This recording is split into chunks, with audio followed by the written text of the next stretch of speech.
Bonjour Christian Baptiste. Bonjour Laura Latchan. Soyez le bienvenu, vous êtes avec nous sur ce nouveau format pour nous rappeler vos 3 priorités pour la Guadeloupe à l'Assemblée nationale. On vous pose donc la question, quels sont les 3 sujets que vous défendrez à l'Assemblée nationale? En priorité, bien évidemment, la santé, l'éducation et le pouvoir d'achat. Pourquoi? La santé d'abord, nous avons quand même quelques problèmes de déserts médicaux, donc il faudra vraiment mettre en place des politiques pour répondre à cette attente, notamment sur la désirade ou le no grand air. Et je pense que fondamentalement, ce qui est important dans la vie d'un homme ou d'une femme, c'est d'être en bonne santé. Donc mettre tous les moyens nécessaires et utiles pour pouvoir accompagner l'individu effectivement dans son bien-être. Et je veux parler d'une manière générale. Donc une politique de santé qui réponde vraiment à nos attentes, d'autant plus que mieux on est en bonne santé, moins on fait des dépenses à la sécurité sociale et mieux effectivement aussi on va vers une alimentation qui soit saine et où il y a moins de dépenses, notamment je dis au niveau de la sécurité sociale. Donc la santé elle est primordiale. Christian Baptiste, vous avez mis l'accent durant toute cette campagne sur votre bilan. Il y a un autre sujet tout aussi prioritaire chez nous, la question de l'eau. On ne peut pas dire vraiment qu'en 2 ans, les choses aient réellement évolué. Comment allez-vous vous y prendre?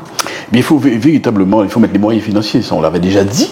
Je suis membre de la commission des finances et pour le budget Outre-mer, pour la mission Outre-mer, on avait proposé une somme de crédit pour faire vite et bien concernant l'eau. Donc on connaît la problématique, il faut aller vraiment sur la réparation des conduites. Des efforts sont effectivement faits, mais il faut encore aller plus vite. Mais il y a aussi le problème de l'assainissement. Et l'assainissement aussi, c'est aussi un gros problème. Pendant ce temps, comment on fait pour rassurer la population? Mais il y a des travaux qui se font devant chez moi maintenant, il y a des travaux de reconduite. Alors ce sont je me rappelle, j'avais peut-être à peine 8 ans à l'époque, ça fait déjà un bail, plus de 50 ans, et là on est en train de refaire les canalisations, donc on a perdu trop de temps là-dessus, mais il faut attendre, mais plus on va injecter des moyens, le plus rapidement les travaux seront réalisés, mieux c'est. Christian Baptiste, vous disposez d'une avance confortable. Néanmoins, dans la vie comme en politique, il peut y avoir des surprises. Vous ne craignez pas une nouvelle vague du Rassemblement national pour ce second tour? Répondre à vos questions, ça veut dire si on a peur de la souveraineté populaire. Je n'ai jamais eu peur de la souveraineté populaire. J'ai toujours respecté le vote des électeurs, donc je n'ai pas peur du vote des électeurs.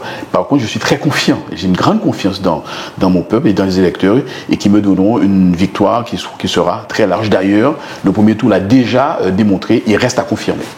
Merci beaucoup Christian Baptiste d'avoir accepté notre invitation. Je vous en prie.